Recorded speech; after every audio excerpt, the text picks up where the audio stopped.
Hello and welcome to this brief 10-minute video comment on the magnificent full moon of June 20th, 2016. This is Captain Aquarius doing business again as Dan First, coming to you a few days before this full moon, which is especially auspicious because it falls right on the 20th of June, which is the moment of the summer solstice in the northern hemisphere, the winter solstice in the southern hemisphere, and thereby one of the main hinge points in the solar year is aligned this time with the full moon. We are going to take a look at it now, both in terms of its powerful dynamic energies and of the possibilities that it offers us for acting creatively and communally to use the celestial dynamics of the time for our benefit.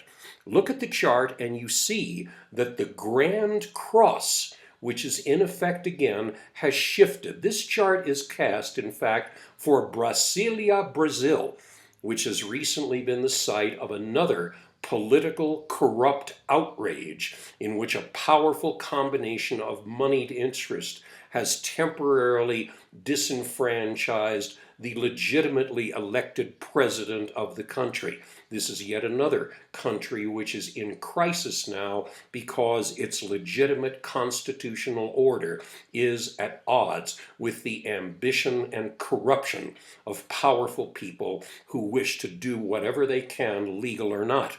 This time the cross is not aligned with the strong vertical line that you see from top to bottom, crossing the horizontal line from left to right. Rotate your focus a little bit until you see the X pattern that is formed in the 2nd, 5th, 8th, and 11th houses, where you see 4 planets or sets of planets at angles of 90 degrees and 180 degrees in relation to each other. 3 of the players here are the same ones that we talked about 2 weeks ago at the black moon of early June. In the 2nd house, Jupiter in the sign of Virgo is in a tight conjunction with the North Moon's node. Jupiter is abundance, optimism, order, authority, government, institutions of law and power. And when he is at his best, he is wonderful in his expansiveness and his optimism. When he is afflicted by other planets, however, he becomes the worst that we expect of authoritarian institutions, such as governments, courts of law, banks, hospitals, churches, universities, all of them likely to become inept, corrupt, arrogant, filled with self-serving people who are doing nothing but furthering their own interests at the expense of everyone else. Opposite to this position is Neptune in the 8th house in conjunction with the South Moon's node. The Moon's nodes represent relationships with groups of people of whatever kind, small social and family groups up to communal groups and large societal groups.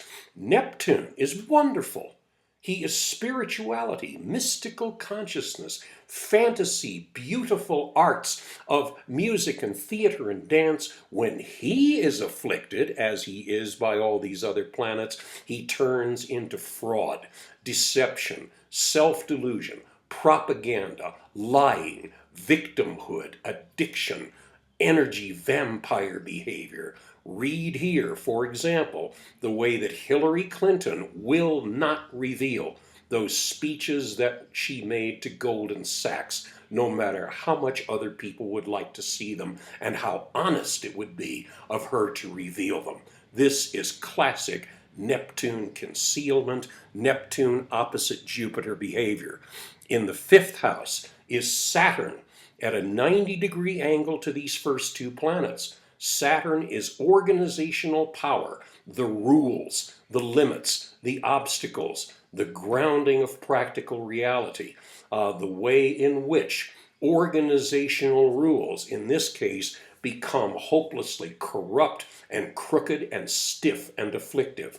Read in this case, the California Democratic Party operating like a state party machine in rigging the election of the California primary on behalf of Hillary Clinton against Bernie Sanders, stealing hundreds of thousands of votes in order to help the candidate they favor. This is the kind of thing that occurs under these conditions. And opposite to Saturn in the 11th house is Mercury, the communicator, also the planet of business in the sign of Gemini, meaning that here you see the usual wonderful communicative qualities of Mercury in delivering wonderful, interesting, timely, practically useful communications is also going to his worst because he's afflicted by all these other planets. So what we see is useless indulgence in language by everybody who's got an opinion that is worthless, but who thinks that it ought to be heard. Endless chattering and arguing and fighting and disputation. And this is why this present period of time, as we come to the weeks before the nominating conventions of the Democratic and Republican parties in the United States, we can understand better why the political process of this presidential election has been uncommonly lurid, corrupt, contemptible in its viciousness and its utter dishonesty. And so we look, therefore, for the countervailing elements in this chart which are very strong, which give us the leverage to move some of these things in our favor. The Sun in the sign of Gemini in the 12th house, opposite exactly to the Moon in the 6th house in the sign of Sagittarius, as always at the full moon, is blessed by a conjunction of the Sun and Venus. And both of these are in favorable relationship to the midheaven point at the top center of the chart in the sign of Aries. The moon forms to this point the powerful angle of relationship of 120 degrees called a trine. And the Sun and Venus form to this midheaven point another powerful angle of relationship called a sextile. Both of these angles positive and powerful in their nature, meaning that we are able to combine the intellectual clarity of the solar energy plus the intuitive depth, the caring, protection, and nurturance of the mother represented by the moon in the service of our most dynamic goals represented by an Aries midheaven at the top center of the chart. This representing our most authentic values and goals as people who know we are here to assist in the positive transformation of this planet through hard work, through effort, through honesty, through courage and laughter and love. The time to do it is on June the 20th. So everybody ought to be celebrating in some way a June solstice festival that has the emphasis on communal power to transform the world for the better. Another thing which is positive here is Pluto, the planet of death and regeneration in the 6th house, in another one of those 120-degree angles to Jupiter and the moon's node in the 2nd house, meaning that we are able to conceive, imagine, and begin to put in motion large-scale, ambitious plans that would have been thought unimaginable before, but which are workable and feasible now.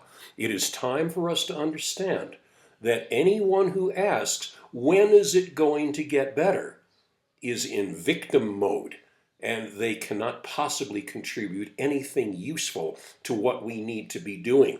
The proper question to be asking now, because we can expect these conditions to endure for months more, in fact, until November itself, the time of the American election, is what can I contribute? What can I do to activate my creative energy, to combine it with the energies of others in teams and communities to hold the common vision that we create a planet of love, freedom, and beauty for us all.